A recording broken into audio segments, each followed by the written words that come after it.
اما بعد فقد قال الله تبارك وتعالى كما ورد في سورة هود عليه الصلاة والسلام اعوذ بالله من الشيطان الرجيم بسم الله الرحمن الرحيم قال اركبوا فيها بسم الله مجريها ومرساها ان ربي لغفور رحيم وقال عز وجل كما ورد في سورة النمل انه من سلیمان وانه بسم اللہ الرحمن الرحیم صدق اللہ العظیم رب اشرح لي صدری ویسر لي امری واحلل عقدۃ من لسانی یفقهوا قولی اللهم ربنا الہمنا رشدنا واعذنا من شرور انفسنا اللهم ارنا الحق حقا وارزقنا اتباعه وارنا الباطل باطلا وارزقنا اجتنابه اللهم وفقنا لما تحب وترضى وتقبل منا فإنك خير المتقبلين آمین یا رب العالمین۔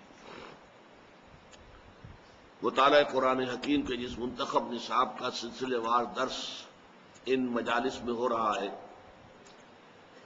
اس سے پہلے متعدد بار عرض کیا جا چکا ہے کہ اس کے کل 6 حصے ہیں۔ پہلا حصہ 4 اسباق پر مشتمل تھا جس کو ہم نے مکمل کر لیا ہے۔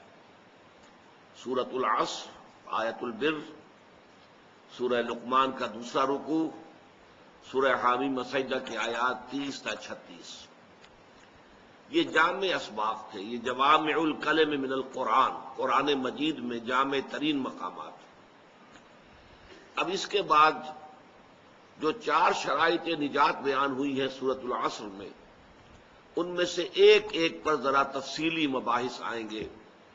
چنانچہ دوسرے حصے میں ایمانیات کے ضمن میں تفصیلی مباحث، تیسرے حصے میں عمل صالح کے مختلف گوشوں کے ضمن میں بحثیں، چوتھے میں تواصی بالحق اور اس کے مدارج اور مراحل اور مراتب، پانچویں میں تواصی بالصبر، اور چھٹا پھر ایک نہایت جامع سبق ہوگا سورہ حدید پر مشتمل۔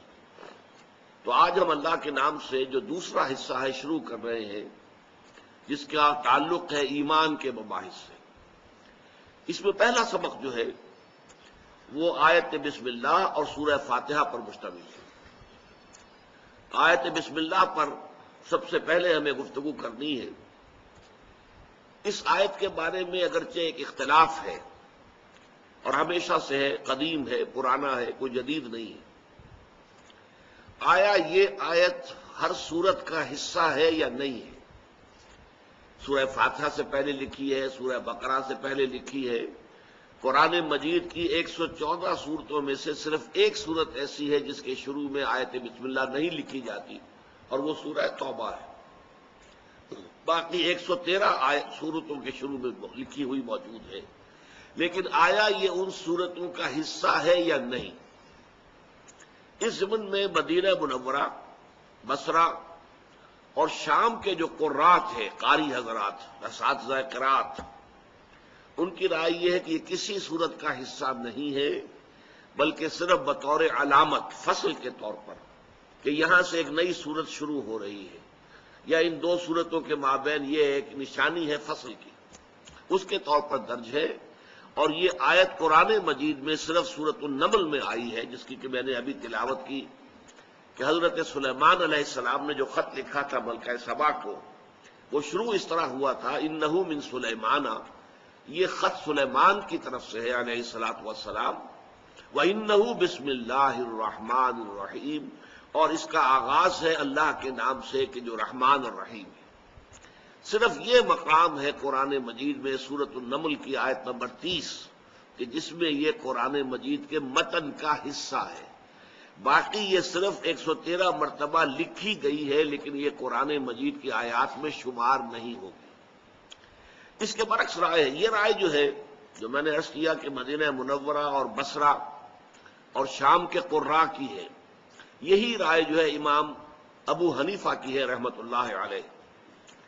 اس کے برعکس ایک رائے ہے کہ یہ ہر سورت کا ایک جز ہے، اس کا لازمی حصہ ہے، اور اس میں شمار بھی کی جائے گی۔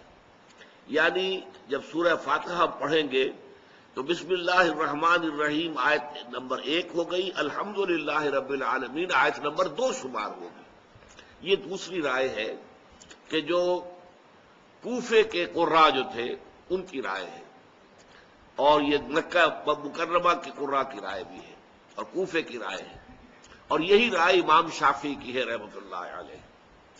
اب اس سے دو نتیجے نکلتے ہیں، ایک تو صرف علمی طور پر کہ قرآن مجید کی آیات کی تعداد کے ضمن میں بہت بڑا فرق واقع ہو جائے گا۔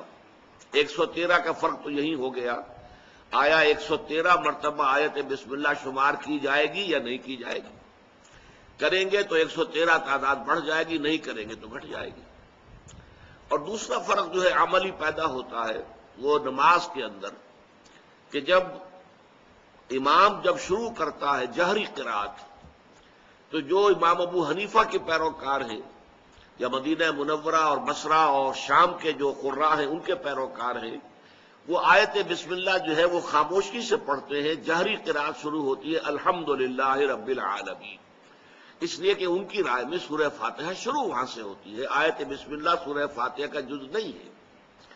لیکن ہمارے ہاں جو شافعی حضرات ہیں، اور شوافع ہمارے ہاں اتنے زیادہ نہیں ہے، لیکن ان کے یوں سمجھیے کہ انہی کے مسلک پر اس اعتبار سے اس معاملے میں اہل حدیث حضرات ہیں، وہ جب جہری قرات شروع کرتے ہیں تو بسم اللہ الرحمن الرحیم کو بھی بلند آواز کے ساتھ ادا کرتے ہیں، پھر یہ کہ الحمدللہ رب العالمین۔ تو یہ ایک عملی فرق بھی واقع ہو جاتا ہے نماز کی ادائیگی میں، جبکہ نماز باجماعت ادا کی جا رہی ہو تو جہری رکعت کے اندر قرات کا آغاز آیت بسم اللہ سے ہوگا یا الحمدللہ رب العالمین سے ہوگا۔ اس کی بنیاد اس اختلاف پر ہے جو میں نے آپ کو بتا دی۔ یہ آیت جو ہے اپنے مفہوم کے اعتبار سے بڑی قدیم ہے، اس لیے میں نے آپ کو سورہ ہود کی آیت سنائی ہے کہ جب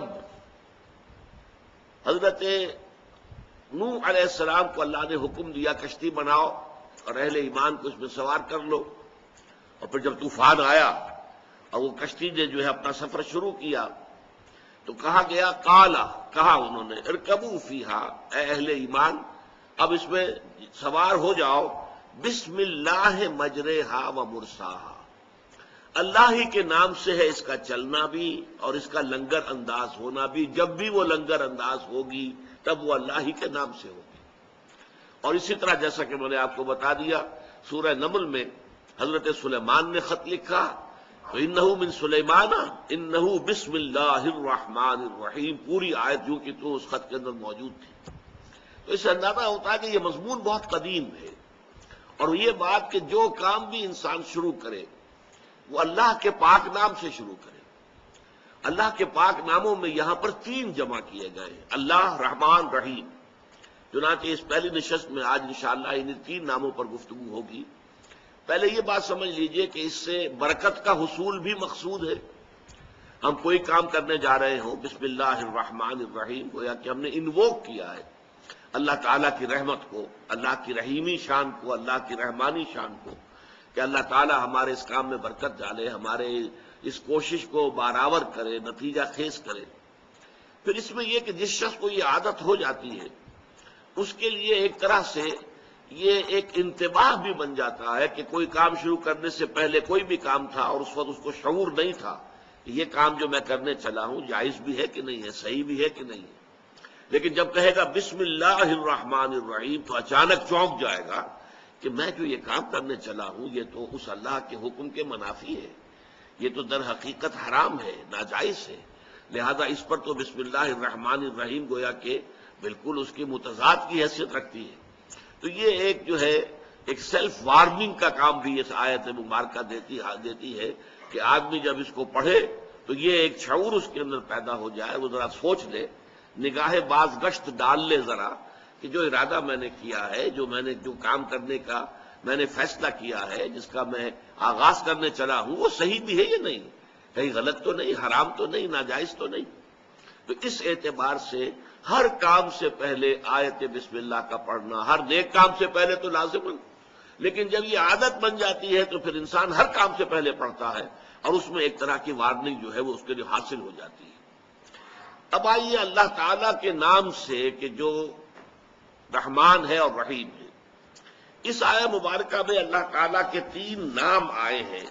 اللہ، اگرچہ اس سے پہلے ہمارے جو بھی اسباق ہو چکے ہیں 4، ان میں یہ لفظ آ چکا ہے، بار بار آیا ہے، لیکن میں نے اس کی وضاحت جو ہے اس کو اپنے ذہن میں مؤخر کیا ہوا تھا اسی درس کے لیے۔ آیت بسم اللہ کا درس ہوگا تو پھر یہ کہ وہاں تفصیل سے ان تینوں ناموں کے بارے میں بحث کی جائے گی۔ اللہ، الرحمن، الرحیم، 3 عظیم نام ہیں اللہ تعالیٰ کے۔ اللہ کے بارے میں یہ جان لیجئے کہ ایک اختلاف ہے۔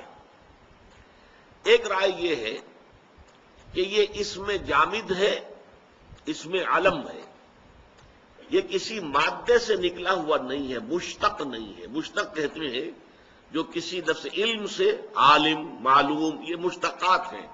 علم کے مادے سے یہ لفظ نکلتے چلے آ رہے ہیں، علم سے عالم، معلوم، معلومات، علامہ، متعلم، معلم، یہ سب مشتق ہے۔ مادہ کیا ہے؟ عین، لام، میم۔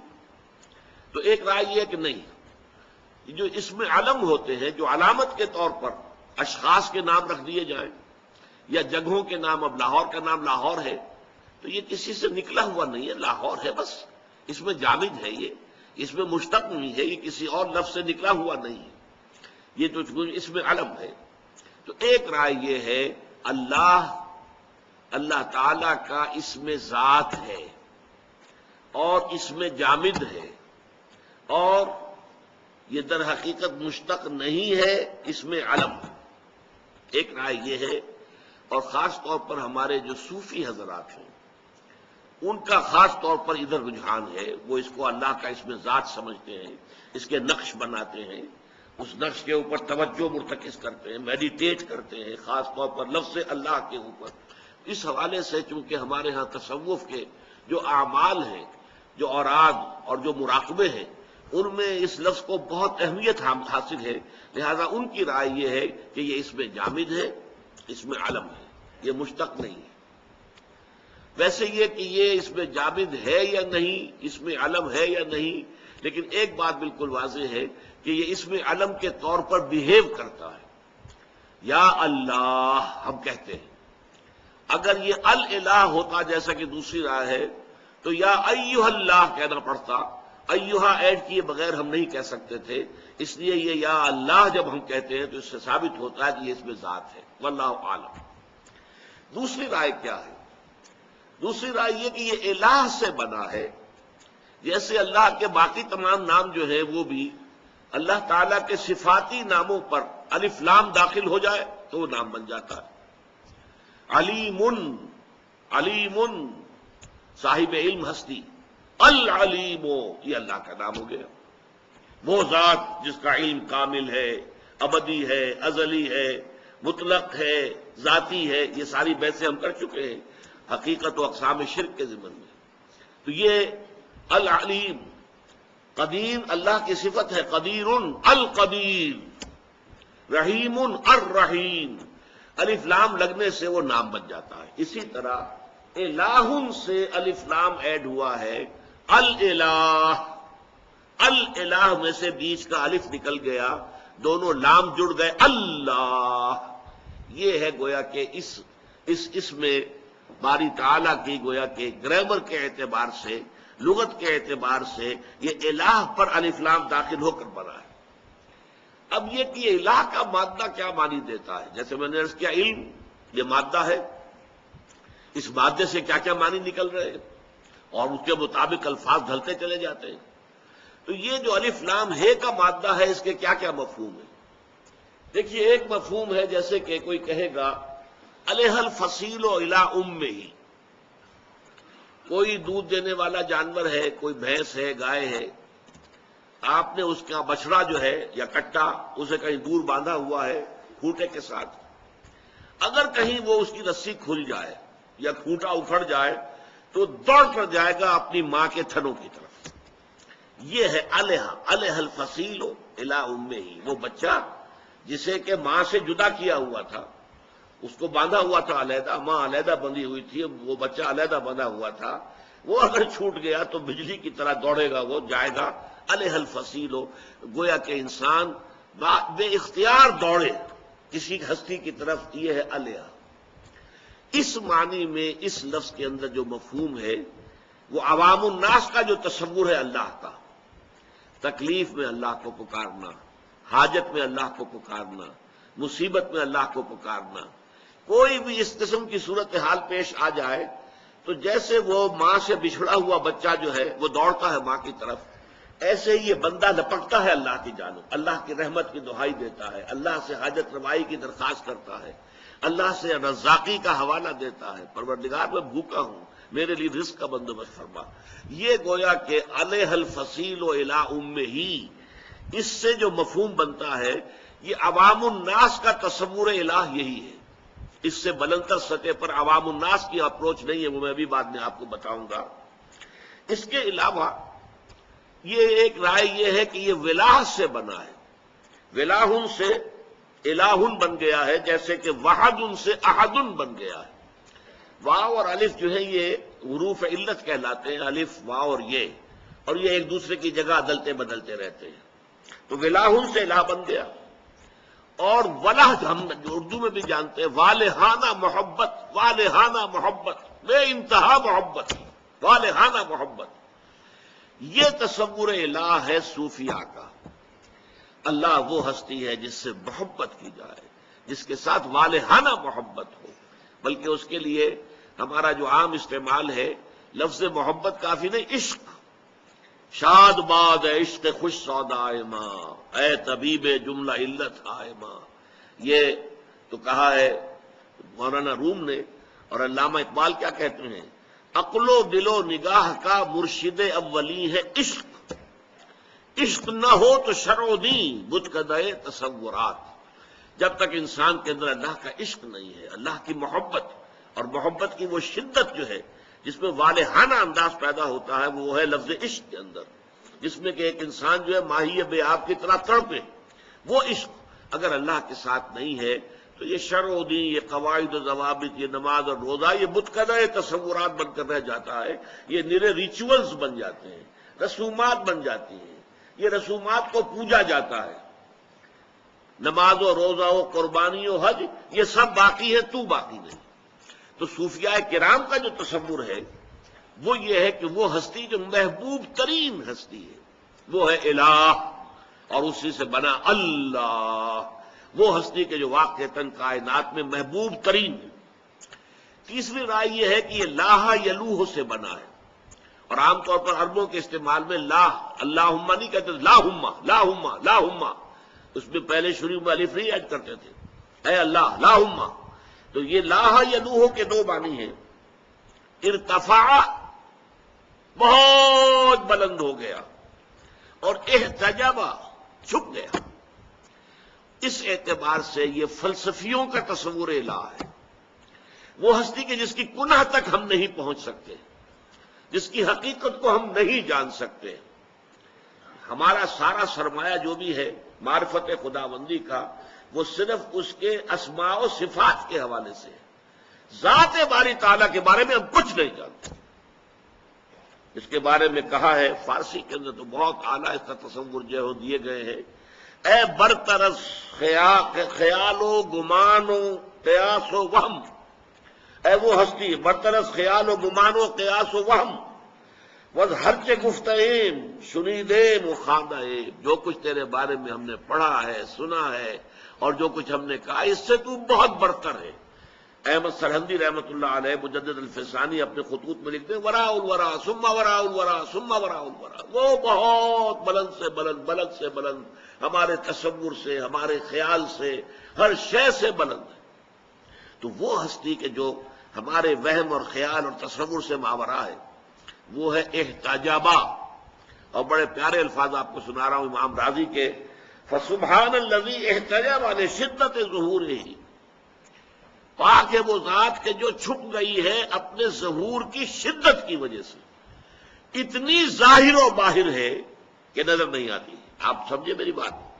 سورج جب اس کی شعاعیں آ رہی ہیں آپ سورج کو نہیں دیکھ سکتے، حالانکہ سورج کہیں چھپا ہوا تو نہیں ہے، لیکن اس کی شعاؤں نے چکا چوند کر دیا ہے۔ آنکھیں جو ہیں آپ کی وہ تاب نہیں لا رہی ہیں، وہ بند ہو رہی ہیں، برداشت نہیں کر رہی ہیں، لہذا سورج کے کنٹورز آپ کو نظر نہیں آ سکتے۔ یہ تو شام کو آپ دیکھتے ہیں کہ جب وہ غروب ہو رہا ہوتا ہے یا صبح جب طلوع ہوتا ہے، جبکہ شعاعیں براہ راست آپ پر نہیں آ رہی ہوتی، اس وقت یہ کہ آپ کو نظر آ جاتا ہے یہ تھالی کے مانند ہے، یہ گول ہے. ورنہ یہ ہے کہ جب سورج اپنی پوری شدت کے ساتھ چمک رہا ہو، نصف النہار پر ہو، تو کیا ہوگا؟ تو وہ اپنے شدت ظہور کی وجہ سے چھپ گیا ہے. وہ چھپا ہوا اس معنی سے نہیں ہے کہ مخفی ہے، وہ اپنے شدت ظہور. فسبحان الذی احتجب لشدت ظہورہ.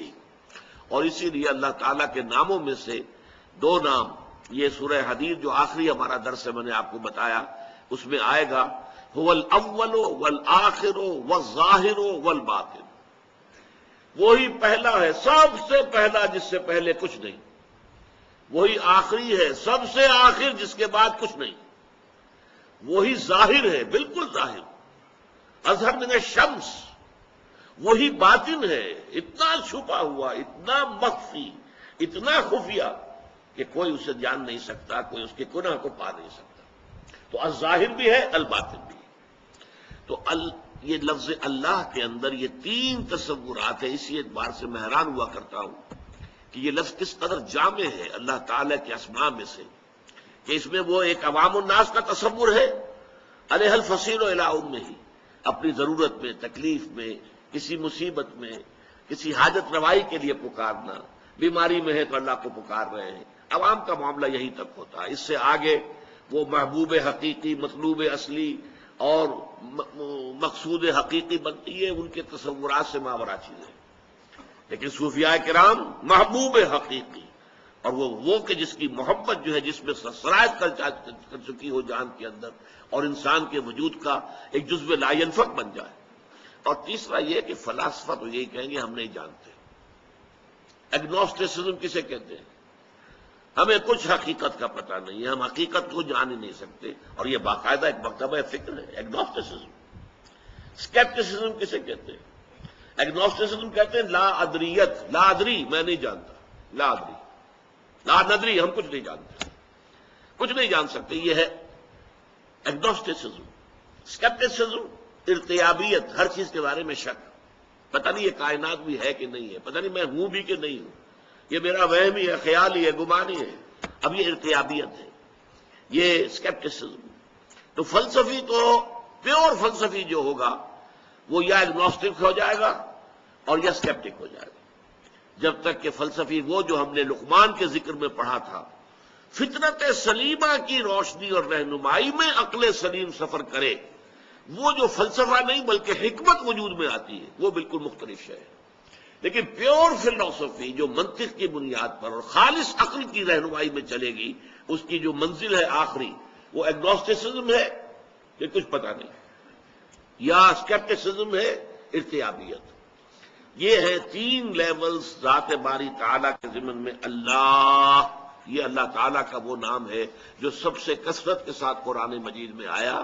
اور ہمارے ہاں جو صوفی مزاج کے حضرات ہیں ان کے نزدیک یہ اسم ذات ہے، یہ اللہ کا نام ہے. اب آئیے الرحمن الرحیم، اس کے بارے میں بھی مختلف آراء ہیں. رحمان کے بارے میں مسند ایک رائے یہ ہے کہ یہ عربی لفظ ہے ہی نہیں، یہ رحمان، را کے بعد خے. اور یہ شاید آپ نے نوٹ کیا ہو، ہمارے پٹھان بھائی جو ہیں وہ رحمان کو رحمان ہی پڑھتے ہیں. معلوم ہوتا ہے کہ وہ ہا کے اوپر نقطہ لگا کر بولتے ہیں رحمان، رحمان گل. تو اسی طریقے سے یہ کہتے ہیں کہ کسی سابقہ کسی اور لینگویج کا لفظ تھا یہ، اور یہ عربی کے اندر داخل ہوا ہے اور اس سے رحمان بن گیا ہے. اور یہ بھی اس میں ذات کی طرح بیہیو کرتا ہے، یہ اللہ تعالیٰ ہی کے لیے استعمال ہوتا ہے. اور یہ الف لام کے بغیر نہیں آتا، سوائے اس کے کہ منادا اگر ہو جائے اور کسی کے ساتھ وہ مضاف الیہ بن جائے، مضاف بن جائے، تو پھر رحمان جو آ سکتا ہے، ورنہ الرحمان. بہرحال یہ کہا گیا تھا، سورہ الفرقان کی آیت ہے قالوا وما الرحمن. جب ان سے کہا گیا رحمان کو سجدہ کرو، انہوں نے کہا یہ رحمان کون ہے؟ انسجد لما تامرنا، اے محمد کیا ہم اسے سجدہ کریں گے جس کا کہ حکم تم ہمیں دو گے؟ وزادہم نفورا، اور ان کے اندر نفرت کا اضافہ ہو گیا. تو عرب نے پہل رحمان کے لفظ کو قبول کرنے سے ابا کیا کہ یہ کیا، کہاں سے لے آئے تم یہ لفظ؟ یہ تو ہمارا لفظ نہیں ہے. حالانکہ موجود تھا یہ لفظ، لیکن یہ کہ بہت شاد استعمال ہوتا تھا۔ حضرت ابو بکر کے بیٹے کا نام عبد الرحمن ہے، پھر آپ کو معلوم ہے عشرہ مبشرہ میں سے ایک صاحب ہے عبد الرحمن ابن عوف رضی اللہ تعالی عنہ۔ تو یہ تو نہیں ہے کہ رحمان کا لفظ موجود نہیں تھا، لیکن یہ کہ ان کے ہاں یہ نام بہت ہی کم استعمال ہوتا تھا۔ اصل لفظ اللہ اللہ اللہ، اور اس کے بارے میں آپ کو بتا چکا، یا وہ اس میں ذات ہے، اس میں علم ہے، مشتق ہے ہی نہیں، اور وہ اس میں جامد ہے، اور یا پھر وہ الہ سے اللہ بنا ہے۔ الرحمن الرحیم کے بارے میں دوسری رائے یہ ہے کہ یہ دونوں لفظ عربی ہیں، اصل ہے، اور اللہ تعالیٰ کی صفت رحمت کی دو شانوں کو ظاہر کرتے ہیں۔ یہ مسئلہ جو ہے آپ بہت سی تفاسیر کے اندر اگر دیکھیں گے تو کافی اس میں بہت سے اقوال آپ کو مل جائیں گے، کنٹراڈکٹری بھی مل جائیں گے۔ یہ صرف ایک مادہ ہے، رحمت، رحم، را ہا میم، جس سے اللہ کے دو نام ہیں، باقی کسی اور مادے سے دو نام نہیں ہے، ایک ہی نام بنے گا۔ یہاں دو نام ہیں، رحمت سے رحمان رحیم۔ اس کی وجہ کیا ہے؟ یہ ایک خاص بڑا مسئلہ رہا ہے اہل علم کے نزدیک، تو مفسرین کے نزدیک اس کی وجہ بیان کرنا۔ تو جان لیجئے کہ رحیم ہے فعیل کے وزن پر۔ فعیل جو ہے عربی زبان میں آتا ہے کسی ایسی صفت کے لیے جو مستقل ہو، علیم، جس کی صفت علم جو ہے وہ مستقل ہے، دائمی ہے، عارضی نہیں ہے۔ وہ حسین، جس کا حسن جو ہے وہ مستقل ہے، دائمی ہے۔ تو فعیل کے وزن پر جتنے لفظ بھی بنیں گے ان کے اندر دوام اور تسلسل ہوتا ہے، پائیداری ہوتی ہے، استقلال ہوتا ہے۔ اور رحمان جو ہے یہ فعلان کے وزن پر ہے، اس میں مبالغہ، فعلان یا فعلان، یہ دو آتے ہیں کہ جس میں کوئی کیفیت نہایت ہیجانی ہو، طوفانی ہو۔ اب ہیجان یہ خود اسی رحمان کے وزن پر ہے، طوفان فعلان کے وزن پر ہے۔ عرب اگر بھوکا مر رہا ہوگا تو کیا کہے گا؟ انا جوعان، میں بھوک سے مر رہا ہوں، انتہائی بھوکا ہوں، انا جوعان۔ اگر بہت پیاسا ہوگا انا عطشان، میں بہت پیاسا ہوں، پیاس سے مرا جا رہا ہوں۔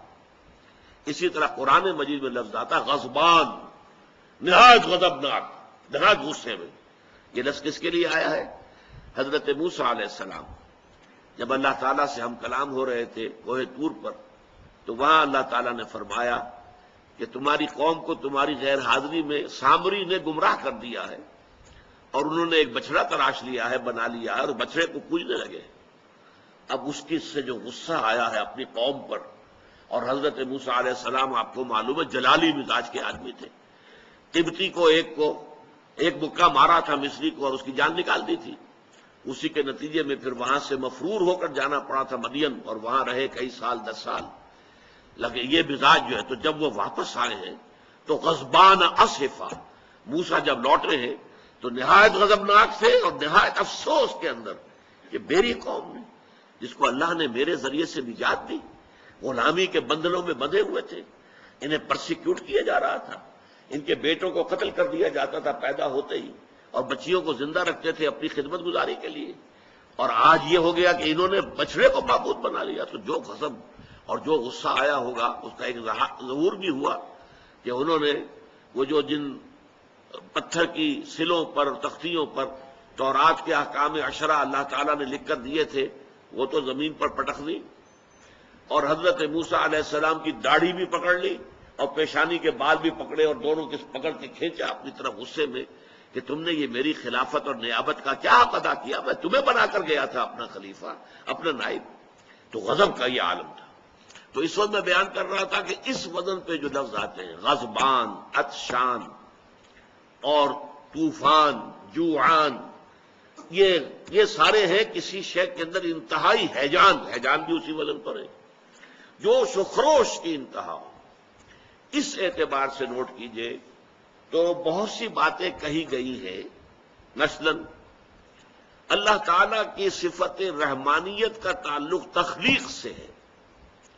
اللہ کی رحمت جوش میں آئی اور اللہ نے کائنات کو پیدا کر دیا۔ اس ضمن میں علامہ اقبال کا ایک شعر ہے بہت بلند، بہت اونچا، فلسفے اور تصوف کے اعتبار سے، میں کتنے حضرات اس کو صحیح اپریشیٹ کر سکیں گے میں کہہ نہیں سکتا.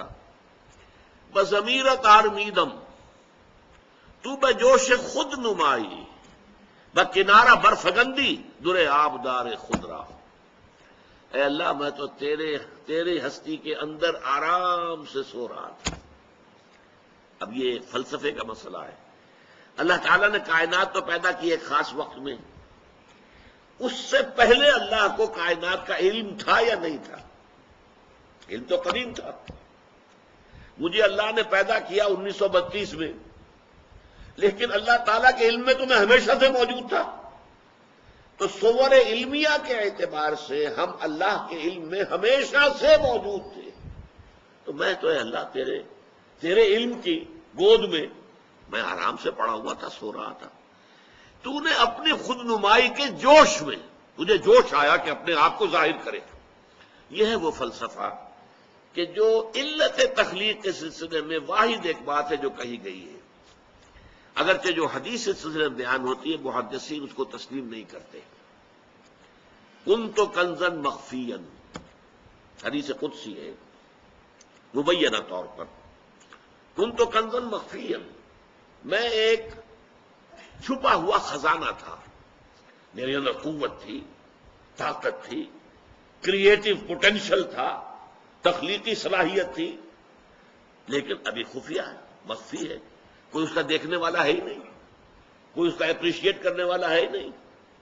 فخلقت الخلق، تو میں نے مخلوق کو پیدا کیا لأعرف، تاکہ مجھے پہچانا جائے. اور مخلوق جو ہے پھر جب سب سے اونچی مخلوق انسان کو پیدا کیا جو غیب میں رہتے ہوئے مجھے پہچانے. فرشتے مجھے پہچانتے ہیں تو حضوری کی حالت میں پہچانتے ہیں، لیکن یہ پہچاننا جو غیب کے پردے میں. اسی لیے سورہ بقرہ میں آغاز ہی میں جو لفظ آیا ہے کیا ہے؟ الف لام میم ذالک الکتاب لا ریب فیہ ھدی للمتقین الذین یؤمنون بالغیب. غیب میں ہوتے ہوئے اللہ تعالیٰ کو پہچانتے ہیں، اللہ کو مانتے ہیں، اللہ کی بندگی کرتے ہیں، اللہ کی پرستش کرتے ہیں. کسی نے اللہ کو دیکھا تو نہیں. تو یہ در حقیقت معاملہ جو ہے یہ ہے اللہ تعالیٰ کے ساتھ معاملہ کہ اللہ نے کنت کنزن مخفین، میں چھپا ہوا خزانہ تھا تو میں نے چاہا فاحببت ان اعرف، کہ مجھے پہچانا جائے. فخلقت الخلق، اب یہ ساری خلق جو ہے کائنات یہ گویا کو اللہ کے پہچاننے کا ایک ذریعہ ہے. اس کی قدرت کا اندازہ کرو جس نے اس کائنات کو پیدا کیا، جس کی آخری حدیں ہمیں آج تک معلوم نہیں. وہ ہبل ببل کوئی کتنی ہی آپ 100 گنا ہبل ببل سے بڑی اور کوئی اگر آپ ٹیلیسکوپ بنا لیں گے تب بھی آپ اس کائنات کا سرا نہیں دیکھ سکتے. کچھ پتہ نہیں کہاں سے شروع ہو کر کہاں ختم ہو رہی ہے. یہ آپ کو اندازہ ہوتا ہے یا نہیں؟ یہ سورج اور چاند اور ستارے پیدا کرنے والی ذات کس قدر قدرت اس میں ہے، آج ہم اس کے ذریعے سے پہچان سکتے ہیں. یہ پوری کائنات اللہ تعالیٰ کی نشانیاں ہیں. ان فی خلق السماوات والارض واختلاف اللیل والنہار والفلک التي تجری فی البحر بما ينفع الناس وما انزل الله من السماء من ماء فاحیا به الارض بعد موتها وبث فيها من كل دابة وتصريف الرياح والسحاب المسخر بين السماء والارض لآیات لقوم یعقلون. یہ تمام فینومینا آف دی نیچر ایک آیت میں جو جمع کر دیے گئے ہیں، آسمان اور زمین کی تخلیق میں، رات اور دن کے الٹ پھیر میں، اور یہ جو اللہ تعالیٰ آسمان سے بارش برساتا ہے اور یہ اس کے ذریعے سے زمین میں سے فصل نکالتا ہے، یہ سارے ہواؤں کا چلانا، بادلوں کا چلنا، یہ سحاب جو آسمان اور زمین کے درمیان مسخر، یہ سب اللہ کی آیات ہیں. ان کے ذریعے سے ہم اللہ کو پہچانتے ہیں. تو کنت کنزن مخفیا، میں عرض کر چکا ہوں محدثین اس حدیث کو تسلیم نہیں کرتے. ان کو سند جو ہے اس کی حدیث کے بارے میں دو چیزیں ہوتی ہیں. ایک حدیث کا متن کیا ہے، کیا الفاظ ہیں. ایک یہ کہ اس کو روایت کس نے کیا، فلاں صحابی نے حضور سے سنا، پھر فلاں تابعی نے صحابی سے سنا، پھر تبع تابعی نے تابعی سے سنا، ہوتے ہوتے زنجیر وہ امام بخاری تک پہنچ گئی یا امام مسلم تک پہنچ گئی. جو محدثین ہیں بڑے بڑے ان تک وہ روایت جو ہے، اور کہیں وہ زنجیر ٹوٹنی نہیں چاہیے. اگر زنجیر ٹوٹ گئی تو پھر وہ حدیث جو ہے وہ صحیح حدیث شمار نہیں ہوگی، پھر ہم اسے ضعیف کہیں گے. لیکن یہ کہ جو ضعیف حدیثیں ہیں ان کے اندر بھی بڑے قیمتی موتی موجود ہیں۔ البتہ یہ حدیث جو ہے جیسا کہ میں نے عرض کیا اسے مستند نہیں مانتے محدثین، لیکن جہاں تک اس کے متن کا تعلق ہے تقریباً سب نے تسلیم کیا کہ بات صحیح ہے۔ یہ کائنات کیوں اللہ نے پیدا کی، اس کیوں کا جواب اس کے سوا کچھ نہیں۔ کس لیے پیدا کی وہ تو قرآن نے خود بیان کیا، وما خلقت الجن والانس الا لیعبدون، میں نے جنوں اور انسانوں کو نہیں پیدا کیا مگر اس لیے کہ میری بندگی کریں، میری اطاعت کریں، میری پرستش کریں۔ کس لیے پیدا کیا یہ اور ہے، کیوں پیدا کیا، یہ کیوں پیدا کیا کا جواب اور کوئی نہیں ہے سوائے اس کے کہ کنت کنزا مخفیا فاحببت ان اعرف فخلقت الخلق۔ تو یہ ہے اصل میں کہ بضمیرت آرمیدم تو بجوش خود نمائی بکنارہ برفگندی در آبدار خضرا۔ جیسے سیپ ہوتی ہے، سیپ کے اندر موتی بنتا ہے نا، وہ جب تک موتی بن رہا ہے اس وقت تک وہ سیپ بند رہے گی۔ جب موتی تیار ہو گیا پوری آب و تاب کے ساتھ وہ سیپ کھلتی ہے اور موتی کو باہر پھینک دیتی ہے تاکہ لوگوں کو معلوم ہو کہ میں نے کیا چیز پیدا کی ہے، میری تخلیق، میرے اندر کس شے نے پرورش پائی، یہ معلوم تو ہوگا۔ تو یہ بات جو ہے در حقیقت یہی آپ نے دیکھا ہوگا، ولادت کے بعد عورت کس قدر سخت مرحلے سے گزرتی ہے، ولادت کے جو درد سے ہوتے ہیں، لیکن اس کے بعد جب لا کر بچے کو اس کے ساتھ لٹا دیا جائے تو جو طمانینت، جو سکون، جو اطمینان، سب درد ختم ہوئے، سب چیزیں جو ہے وہ اس بچے کو دیکھ کر میرے اندر، میرے وجود کے اندر اس نے تخلیق پائی ہے۔ بضمیرت آرمیدم تو بجوش خود نمائی بکنارہ برف گندی در آبدار خضرا۔ اولاد بھی تو عورت کے لیے ایک موتی کے مانند ہے، وہ موتی ہے جو اس کے اندر تخلیق پایا ہے، اس کے وجود کے اندر جس نے کہ تخلیق پائی ہے۔ بہرحال ایک رائے یہ ہے کہ رحمان کا تعلق، رحمانیت کا تخلیق سے ہے، اور رحیم کا تعلق جو ہے وہ ربوبیت سے ہے۔ اب پیدا کرنے کے بعد پالنا ہے، درجہ بدرجہ اس کو بڑھاتے ہوئے، اس کے سارے تقاضے، اس کی ساری ضروریات کو پورا کرتے ہوئے اس کا یہ رحیم ہے، اس کے اندر جو ہے دوام اور تسلسل رہے گا۔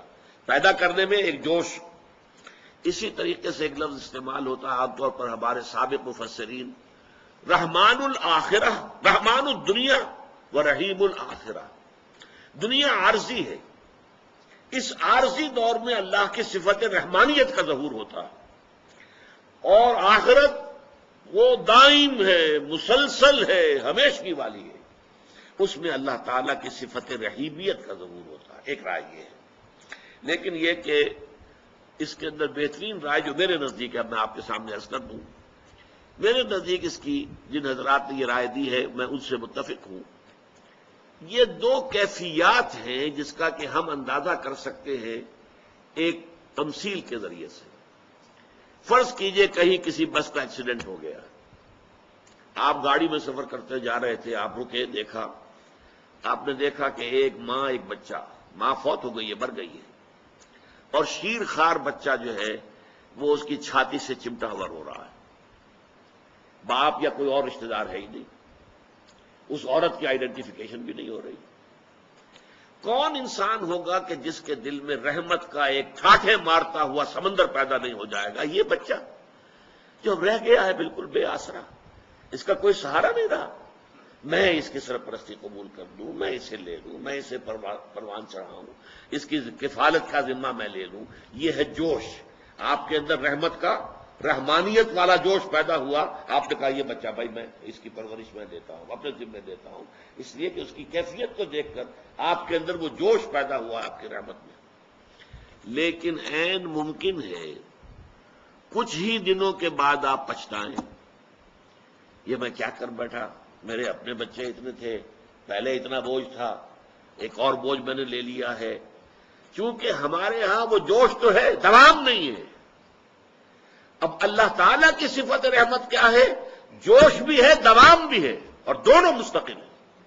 اس لیے کہ جب اللہ تعالیٰ کی صفات قرآن مجید میں آتی ہیں جن میں حرف واو درمیان میں نہ آئے، الرحمن والرحیم، یہ تو ہو جائے گی مغایرت۔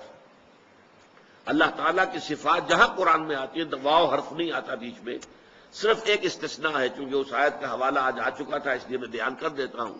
سورہ حدید کی آیت جو ہے هو الاول والآخر والظاہر والباطن، یہاں واو کا اضافہ، وہ اول ہے، وہ اور آخر ہے اور ظاہر ہے اور باطن، باقی ہر جگہ بغیر واو کے آتا ہے۔ یسبح للہ ما فی السماوات وما فی الارض الملک القدوس العزیز الحکیم، الملک والقدوس والعزیز والحکیم نہیں، بلکہ ایک آیت میں سورہ حشر کی 8 آیات 8 الفاظ اللہ کے آئے ہیں، الملک القدوس السلام المومن المہیمن العزیز الجبار المتکبر، 8 اسماء، کہیں حرف واو نہیں آیا، اس لیے کہ اللہ تعالیٰ کی یہ تمام صفات اس کی ذات میں بیک وقت موجود ہیں۔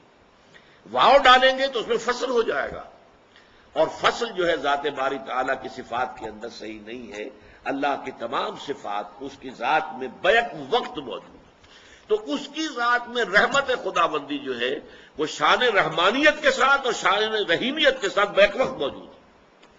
اور اب میں آخری بات عرض کر رہا ہوں، یہ شان رحیمی اور رحمانیت اللہ تعالیٰ کے ناموں میں سب سے زیادہ پیارے نام ہمارے لیے کیوں ہیں؟ حضور نے فرمایا صلی اللہ علیہ وسلم، کوئی شخص محض اپنے اعمال کی بنیاد پر جنت میں نہیں جا سکے گا جب تک کہ رحمت خداوندی دستگیری نہ کرے۔ کسی صحابی نے، واقعہ یہ ہے کہ بڑی جرت کی، ہمت کی، ڈرتے ڈرتے پوچھ لیا، کیا حضور آپ بھی؟ فرمایا ہاں میں بھی، ولا انا الا ان يتغمدني ربي برحمت منه وفضل، میں بھی بغیر اس کے کہ اللہ تعالیٰ اپنی رحمت اور فضل و کرم سے مجھے ڈھانپ لے جنت میں داخل نہیں ہو سکتا۔ تو ہمارے لیے سب سے بڑی ضرورت کیا ہے؟ اللہ کی رحمت۔ یہی وجہ ہے سورہ رحمان، الرحمن علم القرآن، جو عروس القرآن جسے کہا ہے حضور نے، سورہ رحمان کو حضور نے فرمایا سورۃ الرحمان عروس القرآن۔ یہ سورۃ الرحمان جو ہے یہ قرآن کی دلہن ہے۔ کس قدر خوبصورت الفاظ، کس قدر جو ہے صوتی آہنگ، اس کا ملکوتی غنا، اس کی اپنی ایک جو ہے وہ میوزک، اس کا سمجھیے غنا موسیقی ہے۔ تو وہ سورۃ الرحمان جو ہے اس کا الرحمن علم القرآن خلق الانسان علمہ البیان، یہ 4 چوٹی کی چیزیں بیان کی گئی ہیں۔ اللہ کے نام میں چوٹی کا نام الرحمن،